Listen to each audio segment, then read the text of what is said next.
is hard to do. It's so unfair. Sometimes even deadly. Jealousy is the main motivator of murder. Unfulfilled dreams drive a girl to the unthinkable. It was just a mounting fury. Envy turns best friends into lethal enemies. They took something away from me that I can never have again. I love you. And an infatuated teen wants her love at any cost. The jugular vein was shredded to ribbons. These teenagers harbor resentments that make them deadly delinquents.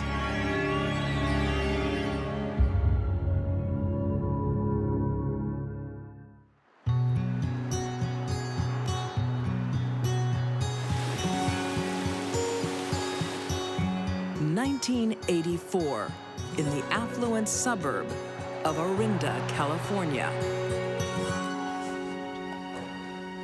Cheerleader tryouts are in full swing at Miramonte High School.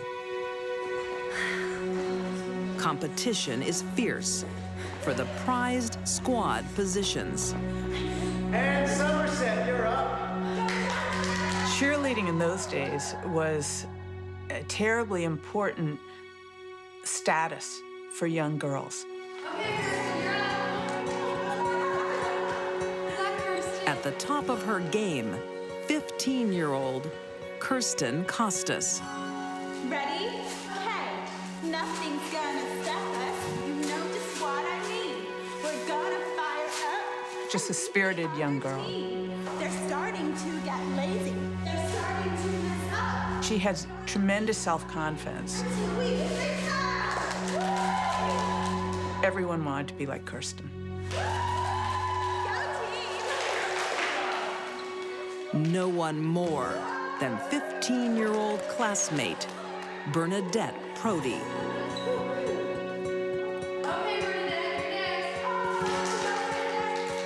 Bernadette aspired to be a cheerleader because it was a way for her to become part of the most popular group, she thought. Ready? Okay. Nothing's gonna stop us. You know just what I mean. We're gonna fire up and beat the other team. She was never satisfied with her status. They're starting. She always felt she was inadequate. We're gonna keep on fighting until we win the cup.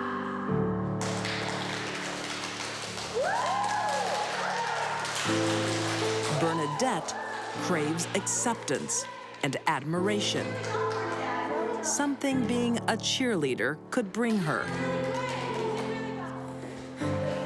It was a way of saying, you have arrived. You are now anointed one of the popular girls. Kirsten Costas became a cheerleader, and Bernadette Prody did not. It is a crushing blow for the young teenager. Was basically in her mind or psyche that she was inferior, that she didn't measure up.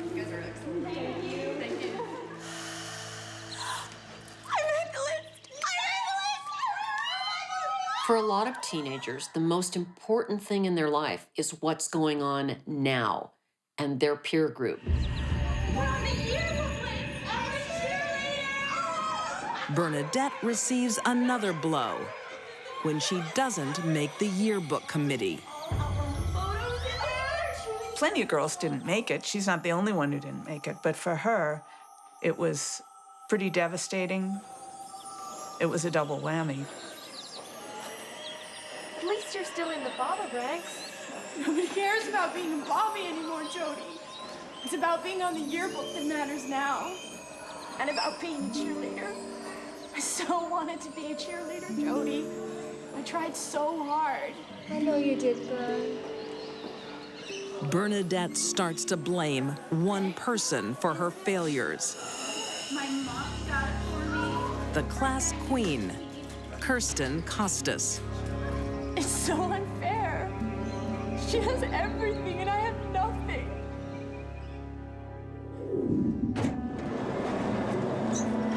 She even takes offense at her rival's offhand comments. Oh my God, whose are these? I think they're due for retirement. We can't all be rich and perfect, Kirsten. I didn't mean it like that, Bernadette. Probably innocent enough, but Bernadette really took that as someone putting her down and made her feel very inadequate.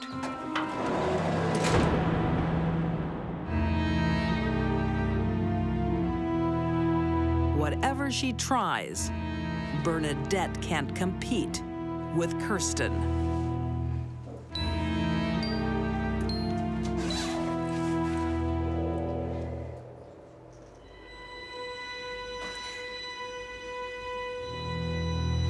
I think Kirsten was a symbol of what she wanted to be but couldn't be.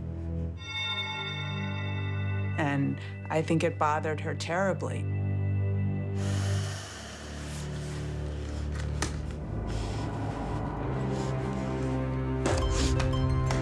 There's resentment brewing that is bound to explode. Perhaps she thought if she eliminated Kirsten, all would be well.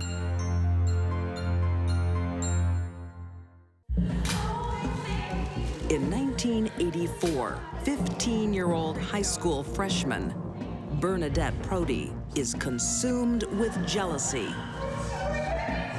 Kirsten was the girl who she really wanted to be, and I think it was just a mounting fury. Her rival is Kirsten Costas, It's so unfair. but she won't be a rival for long. Bernadette starts with a trap, pretending to be a member of Kirsten's sorority. Hello. Oh, hello, Mrs. Costas. This is a friend of Kirsten's from the Bobbies. I'm afraid Kirsten isn't here right now. Oh, no, that's okay. That's okay. I just wanted you to let her know that we're having a top secret initiation dinner on Saturday night. And can you tell her that we'll pick her up from her place at 6 p.m.? Bernadette invites her to a dinner. All right, then. No one fears foul play. Mrs. Costas, goodbye. I don't think it ever occurred to the Costases that it was anything other than a surprise invitation and that their daughter would probably have a great time.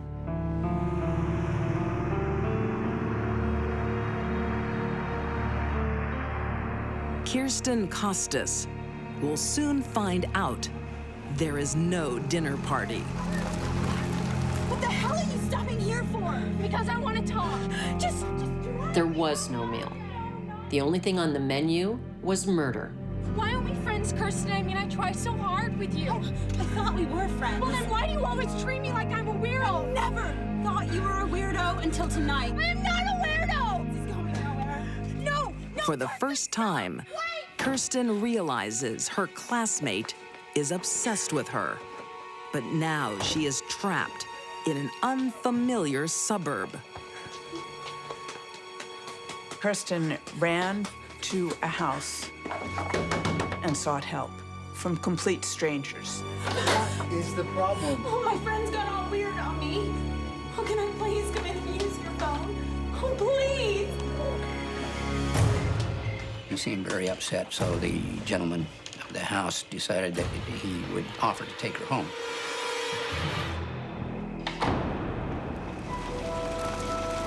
But Kirsten's parents aren't home.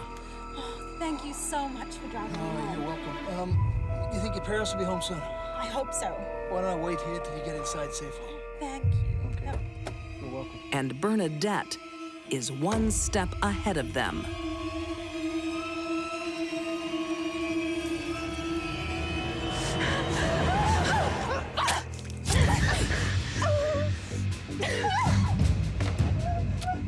Appeared to be a teenage girl, came out of the bushes, and he thought initially it was a fist fight.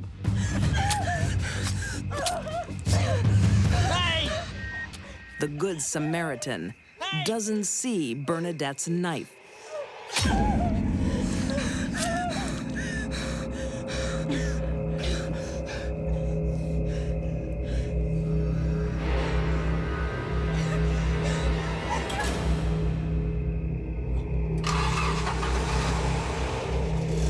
Not realizing Kirsten is fatally wounded, he pursues the attacker. We followed her for some distance. And midway, he thought, wait a minute, I have to go back and see what happened to Kirsten.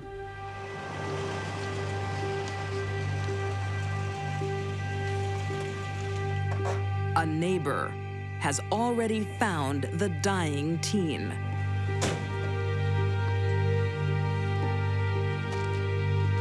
The way that Bernadette killed Kirsten, repeatedly stabbing her, shows how out of control her jealousy and rage was. I can't stop the blood. Bernadette was in a lot of pain, and she thought killing Kirsten would end that pain.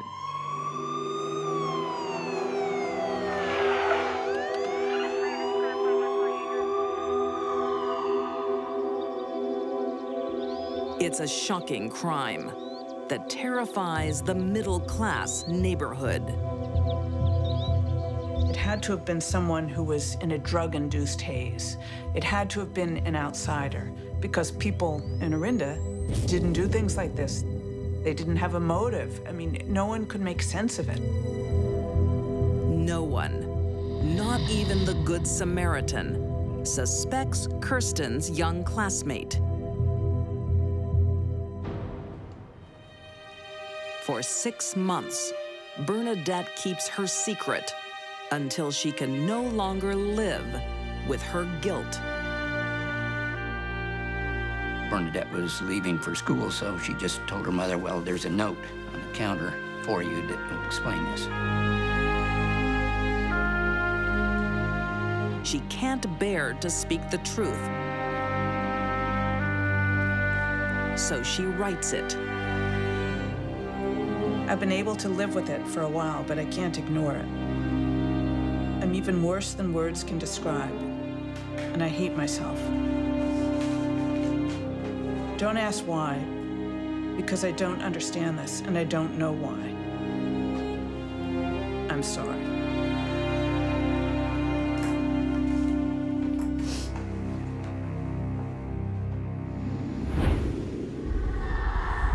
In March 1985, 16-year-old Bernadette Prody is found guilty of second-degree murder. She is sentenced to a maximum of 9 years in the California Youth Authority.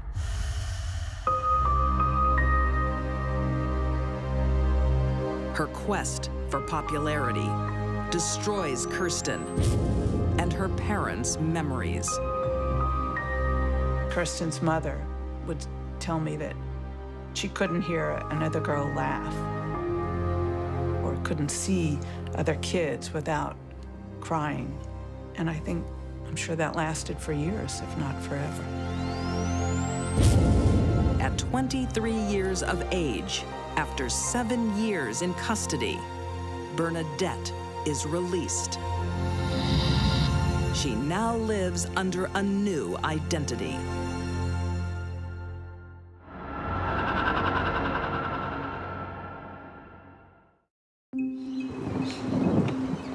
When a popular teenager is murdered. Probably one of the most notorious murder cases in the 1980s.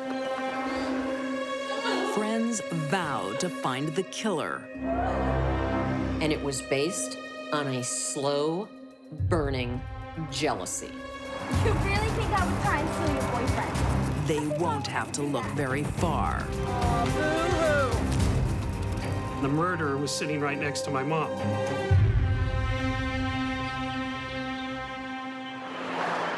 In Arrieta, California, in the early 80s, 3 teen girls share everything. This is our Priscilla prom queen. We used to play with it when we were 8. Do you remember? She was our favorite. We both wanted to be prom queens. They played with the same dolls. They swang on the same swings. It's like she got little flesh-colored underwear on. They slept over at each other's houses. And they even basically shared each other's mothers as nurturing moms in the community. I can see her in that dress, too. Yeah. Growing up on the same street, Missy Avila and Karen Severson think of each other as sisters. Karen was at my house every day, or my sister was at her house every day. Oh, I love this song. Laura Doyle lives just around the corner. Laura came in the scene, I would say, maybe starting junior high. They were all very close friends. Usually when you have a best friend, you have one, but it was them 3.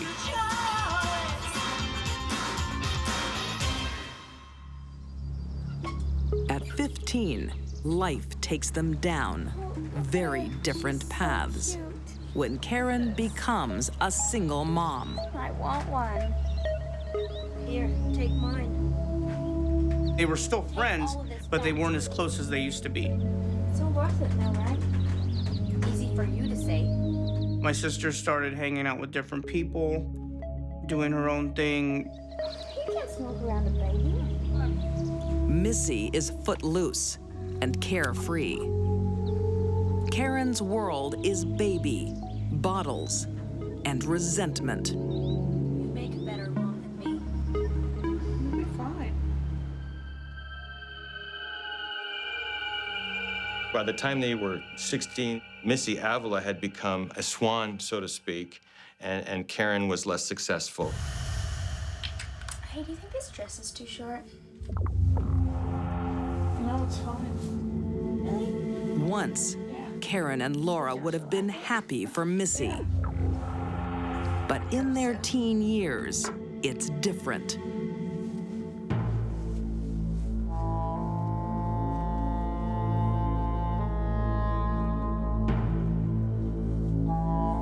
There were mounting jealousies, particularly with Missy's beauty and her charm and her boyfriends. That was the root of the problem with Missy and Karen and Laura.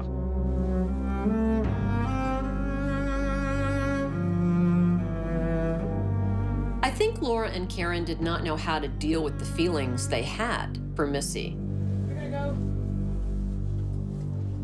Their feelings were changing from childhood friendship love to something else. Missy.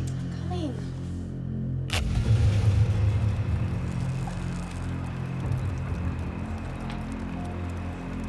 Things escalate when Laura and Karen accuse Missy of trying to steal their boyfriends. She's so two-faced. It's like she's got one personality for us and another one for them. She's so fake, it makes me sick.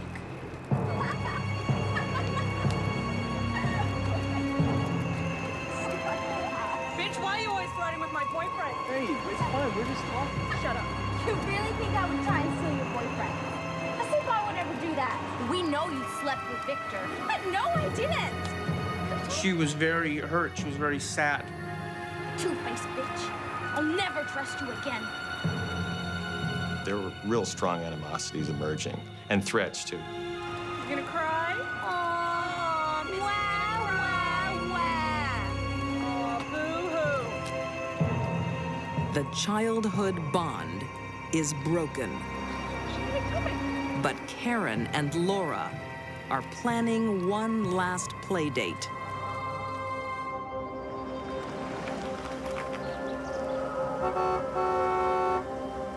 Laura said that she wanted to pick up Missy to hang out and to make amends, I guess.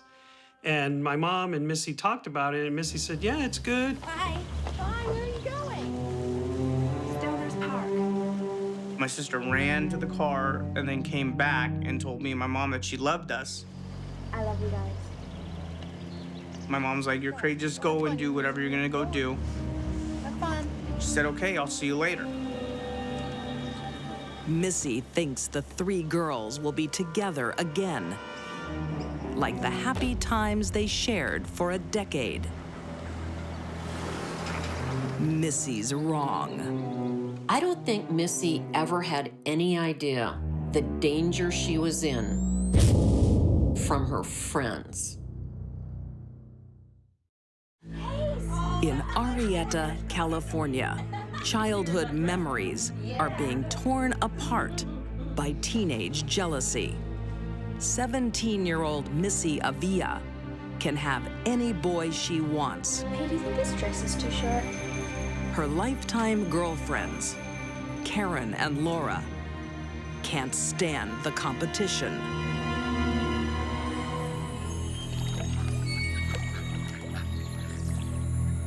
On October 1st, 1985, the rivalry will end. Wait here. Oh, look. It's the little slut. What did you say? She called you a slut. That's what you are when you sleep with all the boys in school. I already told you guys I didn't touch any of them. Get out of I think when Laura and Karen took Missy out to the park that day, they were planning on killing her. Wasn't enough to just screw around. You had to sleep with me. I didn't sleep with anyone, I swear. So full of crap. Karen has brought her roommate along. You're scum. You betrayed your friends and you're gonna pay. No, Yeah, I swear. and this is how. But she wants none of the violence and flees. The attack by Laura and Karen on their friend Missy was not only brutal, it was humiliating. Wait, no.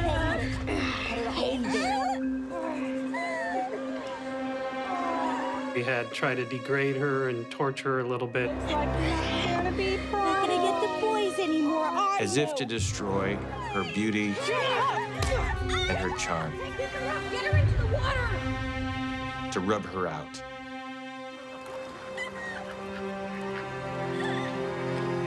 Put her in. Get her in there. Sleeping with Victor. She ended up face down in the stream, beaten and abused, and drowned in 8 inches of water.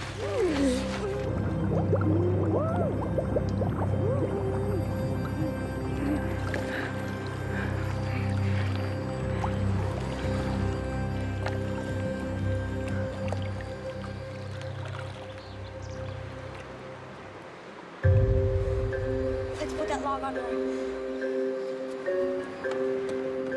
Missy only weighed like 90 pounds, and the log was like over 100 pounds. They put the log on there to finish the job.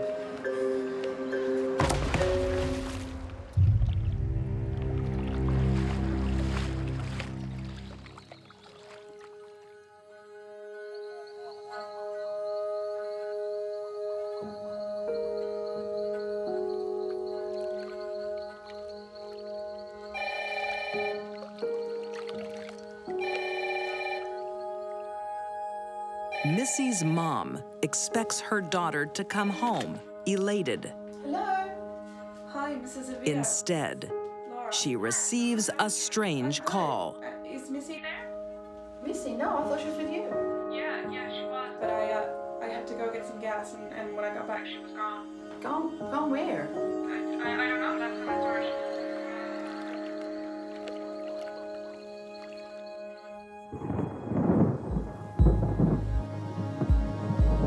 3 days later, hikers discover Missy's body.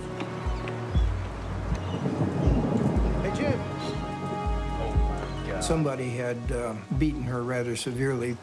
All right, we should tell the cops, man. She had actually drowned in the stream, so she was alive when she was put there.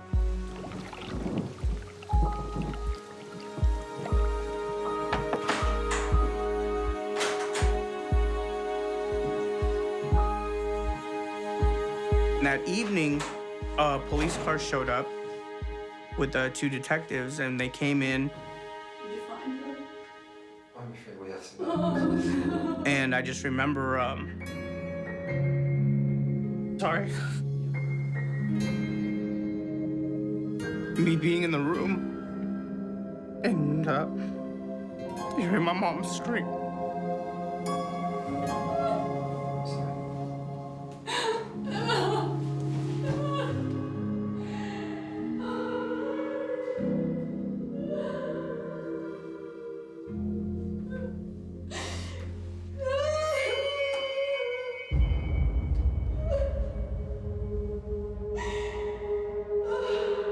Karen twists the knife even deeper. Missy used to hold my hand all the way home from school. She moves in with her victim's family, as if taking Missy's place. And then we used to talk on the phone all night. I remember that. I could never get a line out. And that stopped. And this one starts. Oh. So much of betrayal. You have a girlfriend? No. There's a lot of hate that I feel towards her for doing that. There's no really words for it. To know that a person can be like that and do that. Missy's favorite meal. She loved roast chicken. The murderer was sitting right next to my mom during that whole time. But not everyone is fooled. The police immediately suspect Missy's girlfriends. Well, best friends quite often kill best friends. And the manner in which the little girl was put into the stream, and especially the cutting of the hair, it just all seemed to fit together right at the beginning. But without any solid evidence, the police can't act.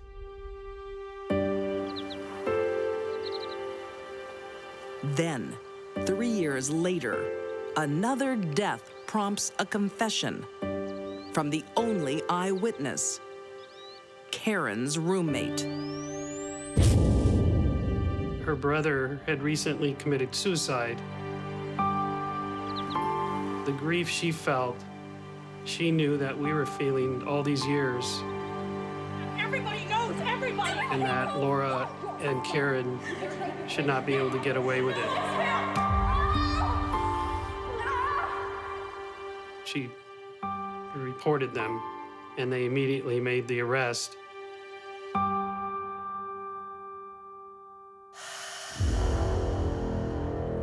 In 1989, Karen Severson and Laura Doyle are convicted of murder in the second degree. Both are sentenced to 15 years to life. So far, parole has been denied. When Karen and Laura killed Missy, it wasn't on a whim. It wasn't blind, uncontrollable rage. It was a slow, burning jealousy. For Karen and Laura, childhood friendship proved no match for teenage angst. I would ask them why. Why did this all happen? What gave you the right to take her life? I despise them.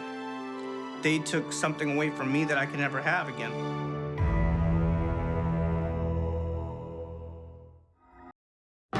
When first love goes wrong. Why are you even with her? The thought of losing him was, quite frankly, unbearable. I know you're there! A person can be hurt, scarred. Nothing was going to stand in her way. Sometimes even murdered. She wasn't a friend, she wasn't an enemy, she was just a young woman who had something that she wanted.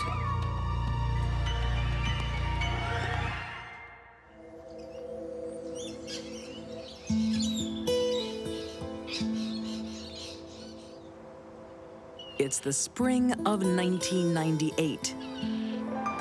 In the seaside city of Perth, Western Australia, where young love is on the rocks. Why won't you talk to me? I'm done talking. All we do is talk. The least you can do is give me an explanation. You're too possessive. You go crazy over any girl I... 19-year-old Mike breaks up with his girlfriend, Because I love you. 18-year-old Kelly Fuller. No, Kelly. I can't do this. He had left her because she was too possessive. You go crazy over... She any girl had I trouble, look at. obviously, accepting that it was over. It's over. Don't say that, it's not over. But Kelly has a weakness, a possessive nature. It's not over. She was always needing to be the centre of some big drama and attracting sympathy and those sorts of things.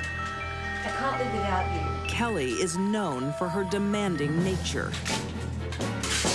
Crazy bitch. When a rageful person destroys their lover's property, it's a sign that things could get worse. For me, I'd get out of town.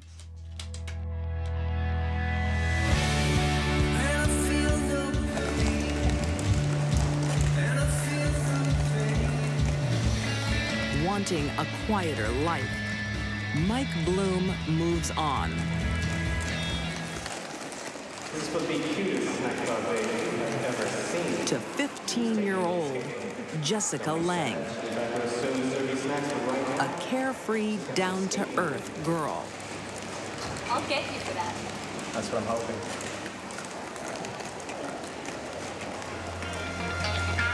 The snaps.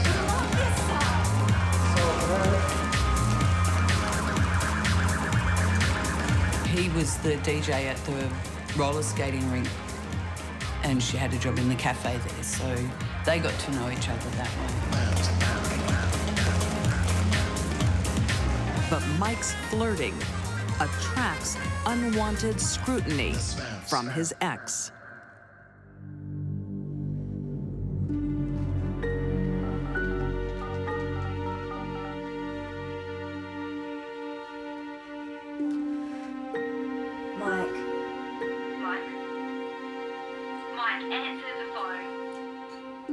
When she realised that he'd begun to see Jessica, that seemed to make her want him back more. Mike, please answer the phone. Answer the phone. Answer the phone! She was enraged, Just answer the phone! and she was not willing to accept it. I think Kelly had a neurotic need to be desired and loved by boys.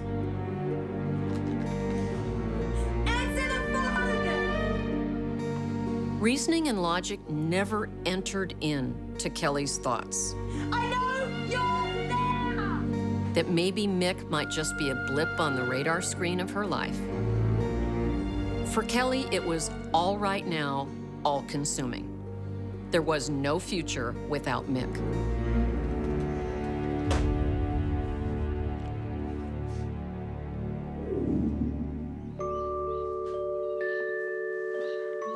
What Kelly doesn't know is Jessica isn't actually a rival at all.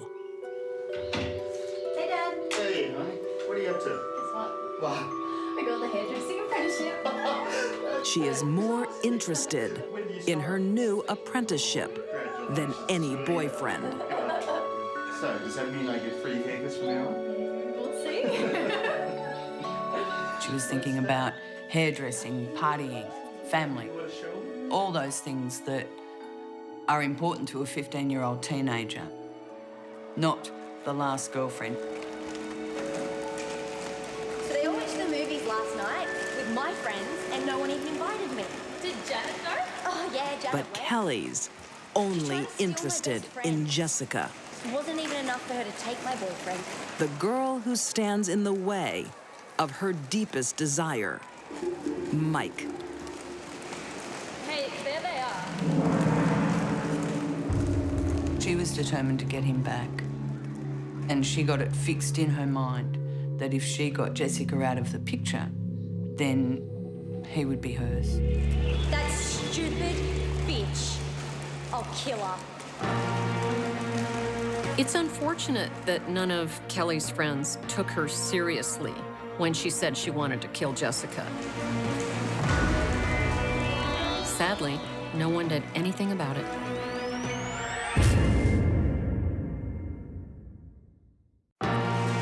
She's a child. You're a child and you're a slut. Come here. Your shorts are a little bit short, sweetie. Slut. Teenage breakups are painful and common. You have slut written on your head. Don't ignore me. Eventually, most people move on. I came here to talk to you. But in Perth, Western Australia, in September 1998, it won't end that way.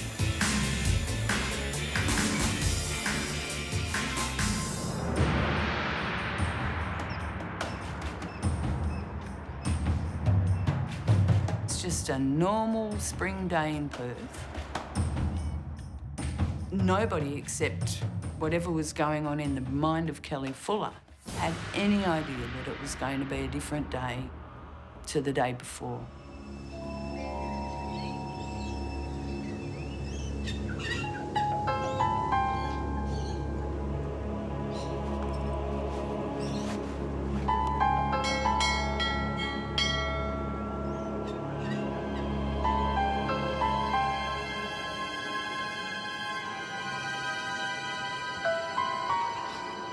Kelly Fuller has lost her boyfriend and blames 15-year-old Jessica Lang. Hi. Do you have a minute? No, I don't have a minute for you. Oh, because I really just wanted to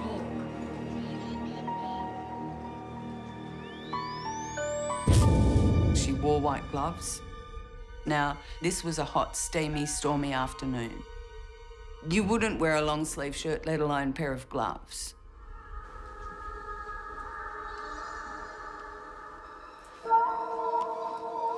Jessica is home alone, but has no fear of Kelly until it is too late. Is that a hickey? Yeah.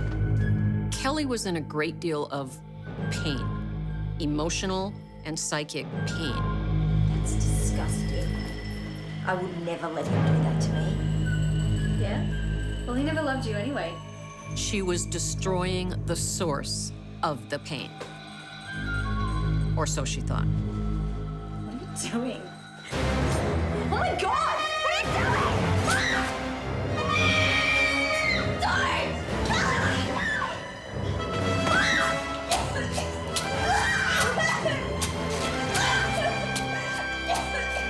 She had been stabbed so many times that her jugular vein was shredded to ribbons. There was just blood everywhere. This speaks to the rage and blind, out of control, anger, I will destroy you thoughts that were going on in Kelly's head.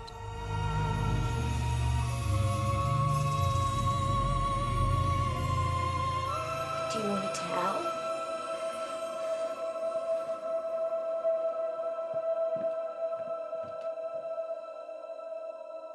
If you were to just stop for a moment and imagine what it would be like to physically stab someone 47 times. That is an extraordinary act.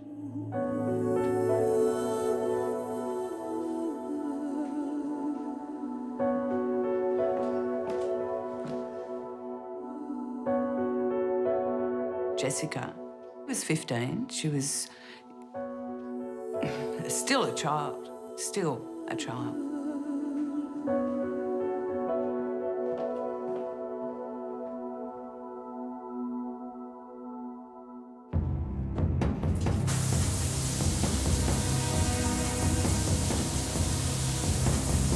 Kelly goes home, cleans up, and returns to the scene. She tried to cover her tracks. She broke a back window to make it look like a burglary gone wrong. Next, she ditches the murder weapon, but makes the mistake of including a friend. What are you doing with that? Getting rid of it. Getting rid of it? Yeah. I'm gonna go and put it down the drain. Why? When teenagers commit murder, they usually get caught rather quickly. Jess! It's because they lack the sophistication and experience with life and knowledge to get away with as serious a crime as murder. When Jessica's father discovers the bloody scene, it doesn't take long for Kelly's friend to put 2 and 2 together. I know who killed Jessica Lang. It was Kelly Fuller. One of Kelly's friends rang the police and said, I know who's done this because I helped her dispose of the knife. She rolled it up in a tea towel and threw it down the drain. Do you know where this drain is? Yes, I can show you. It was pretty quickly after that that they took her into custody. In February 2000, Kelly Fuller is convicted of murder and sentenced to life with a minimum of 11 years. 11 years is all Kelly Fuller has to pay for taking the life of a young 15-year-old with her whole life in front of her. She wasn't a friend, she wasn't an enemy, she was just a young woman who had something Kelly thought she wanted. What Kelly did at a very, very early point in her life does not bode well for her future. Kelly's right where she needs to be. She needs to be in prison so that society can be safe from her. Sad, but true.